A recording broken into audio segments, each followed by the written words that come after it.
ஏய் hi Sundar. Hi Akshay, என்னடா மூஞ்சி ஒரே பிரைட்டா இருக்கு. ஆமா, நான் யோசிச்சுட்டு இருந்த ப்ராப்ளம் நீ தான் சொல்யூஷன் கொடுத்துட்டியே. ஓ அப்படியா, சூப்பர்ரா. ஆமா வீட்டுக்கு போயிட்டு ஸ்டீம் பத்தி சர்ச் பண்ணேன். இருந்தாலும் நீ கொஞ்சம் டீட்டெயில்டா சொன்னேன்.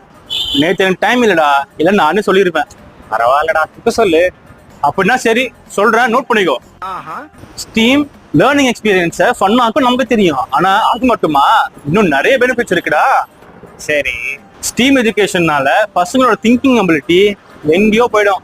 அதுக்கப்புறம் அவங்க லைஃப்ல வர சின்ன சின்ன ப்ராப்ளம்ஸை அவங்க சும்மா ஸ்டைலா சால்வ் பண்ணிட்டு போயிடுவாங்க. அது மட்டுமா இன்னும் இருக்கு கேளு. அதுக்கப்புறம் அவங்க கத்துக்கிற ஒரு கான்செப்டையும் அவங்க ரியல் லைஃப்ல அப்ளை பண்ணி படிப்பாங்க. சூப்பர்டா. அவ்வளவுதானா, இன்னும் வேற ஏதாவது இருக்கா? இன்னும் இருக்கு, ஆனா சொன்னா லிஸ்ட் பெருசா போயிடும். நீ என்ன பண்ற, இமேஜ் பைன்ஸ் அஃபிஷியல் பேஜை ஃபாலோ பண்ணு, அதுலயே எல்லாம் இருக்கு. ஓகேடா, புரிஞ்சுது. மறக்காம லிங்க் ஷேர்